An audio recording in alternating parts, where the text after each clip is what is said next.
पाकिस्तान ने फाइट बहुत अच्छी की, मैच जीत भी सकते थे, बहुत करीब ले आए थे इस मैच को जीतने के हिसाब से, मगर वही बात है कि सारी चीजें ठीक कर ली, रिकवरी भी कर ली, 90 रन की फर्स्ट इनिंग्स की लीड के बावजूद यहां तक खेल को पहुंचा दिया कि तोते उड़ा दिए साउथ अफ्रीका के। और प्रेशर में हमें पता है साउथ अफ्रीका जो है वो कई दफा चोक किया उन्होंने, तो उनके दिमाग में वो भी था। और जो सेकंड लास्ट विकेट की अगर पार्टनरशिप ना लगती और पाकिस्तान की थोड़ी सी हिकमत अमली दूसरी तरह से होती तो शायद मैच जो था ये पाकिस्तान ले उड़ता।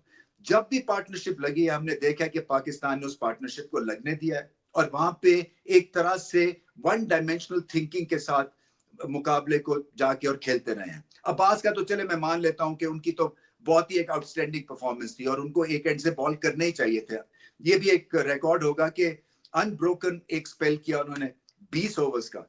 कमाल की फिटनेस, हौसला, हिम्मत इस मैच में पाकिस्तान को उन्होंने बनाए रखा और ग्रेट कमबैक किया उन्होंने। 6 विकेटें भी ली इन कंडीशंस के हिसाब से, ग्रेट सिलेक्शन थे अब्बास। और ना सिर्फ कमबैक किया उन्होंने बल्कि लीडर ऑफ द पैक भी बने, सबको समझाते भी रहे। मगर दूसरे एंड के ऊपर जो है जब पार्टनरशिप लग रही थी और लग रहा था कि जैसे रबाडा जो है वो स्लॉक करेंगे, तो उस हिसाब से फिर ना फील्ड में कुछ तब्दीली हुई, ना बॉलिंग ऑप्शंस में कुछ ज्यादा रद्दोबदल हुआ। ठीक है, नसीम शाह को आप आजमाते रहे, मगर कहीं ना कहीं मैं समझता हूं कि स्पिनर का रोल जरूर आ जाता है टेल के अगेंस्ट। फ्लाइटेड बॉल मिलेगा, ऊंची शॉट खेलते, मिस हिट होती, आउट हो जाते। सो जब 20-25 रन की ये पार्टनरशिप हो गई थी, वहीं पे ये ख्याल आना चाहिए था कि चले लेट्स चेंज द गियर और हम चलते हैं अब थोड़ी सी स्पिन की तरफ, पेस ऑफ द बॉल, देखें क्या रिएक्शन मिलता है। चौथे दिन की पिच थी, ये अब्रेसिव भी थी, या गेंद हमने देखा कि साइम अयूब का, हालांकि छोटा सा सैंपल साइज था, गेंद फंसा भी, स्पिन भी हुआ 2-3 ओवर्स जो उन्होंने किए। सो कहीं ना कहीं पाकिस्तान को वो चांस ले जाना चाहिए था, मगर कब लेना था वही बात है कि उस वक्त यही लगता है कि फास्ट बॉलर्स ही आउट करेंगे।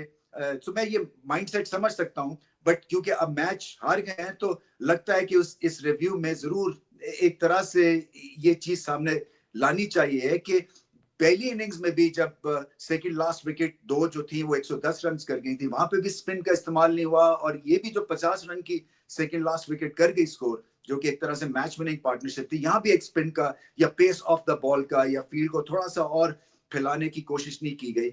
सो उम्मीद ये थी शायद पाकिस्तान की कि अभी हिट मारेंगे, गलत मारेंगे और आउट हो जाएंगे, क्योंकि रबाडा स्लिप में आउट होने वाले नहीं थे, क्योंकि वो इतनी जोर से स्लैश कर रहे थे और लाइन भी कवर नहीं कर रहे थे कि गेंद या तो डीप पॉइंट पे या डीप कवर में या लॉन्ग ऑफ पे जाना था और उन्हें रुकना नहीं था। ठीक है, अगर सिंगल बीच में मिल जाते तो आप स्लिप को रिमूव करके बीच में सिंगल रोकने के लिए वो बंदा रख सकते थे, बट एनीवे तो अच्छी बातें क्या है, पाकिस्तान की फाइट, 6 विकेटें अब्बास की, और फिर ये कि एंड तक फाइट किया।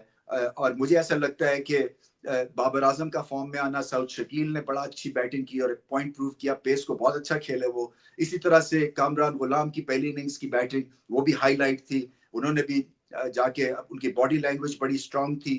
पाकिस्तान की फील्डिंग ठीक ठाक थी, कमिटमेंट रही, और ओपनर्स ने ठीक ठाक उस लिहाज से पहली इनिंग्स में अच्छी बैटिंग की, मगर शान मसूद को अपनी बैटिंग से जौहर दिखाने, अब इसलिए कि कप्तान जो है वो लीड करेगा।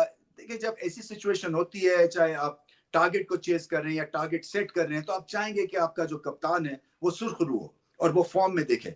सो मुश्किल सीरीज होती है यहाँ पे ओपनर्स के लिए, इसमें कोई शक नहीं है। साउथ अफ्रीका आसान कंडीशंस नहीं है और ये जो पिच थी ये बहुत ही ऊपर नीचे खेलना शुरू हो गई थी चौथे दिन। तो समझ सकता हूँ कि मुश्किल कंडीशंस है, बट फिर भी अपने से बढ़ के खेलने की जरूरत है ताकि वो एग्जाम्पल सेट कर सके।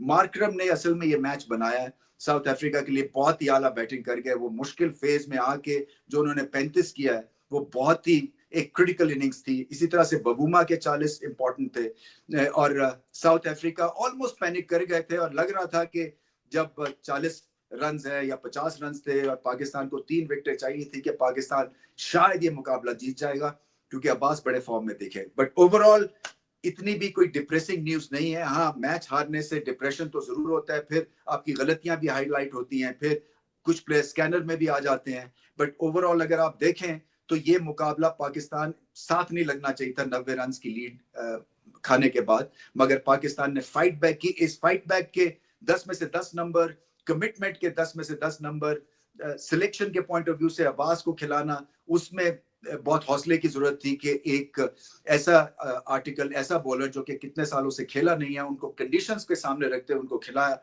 और उन्होंने भी लाजवाब बॉलिंग की। इसी तरह से साउथ शकील एक बहुत बड़ा स्पॉट है, बाबर आजम का 50 इंपॉर्टेंट था। आई थिंक 2-3 सीनियर प्लेयर्स जो हैं वो मायूस हुए होंगे, क्योंकि वहां पे अगर सलमान अली आगा स्कोर कर जाते या रिजवान स्कोर कर जाते, और ज्यादा स्कोर करने की जरूरत नहीं थी, 20-20 रन भी कर जाते, तो ये 148 जो थे ये कहीं 170-80 हो जाते और फिर फेवरेट्स होते पाकिस्तान। बट एनीवे, अगला मैच है, पाकिस्तान को भरपूर तैयारी के साथ केप टाउन में उतरना है। अभी भी सीरीज ड्रॉ कर सकते हैं, अगर सीरीज ड्रॉ करके भी चले जाते हैं तो ये बहुत बड़ा मार्का होगा।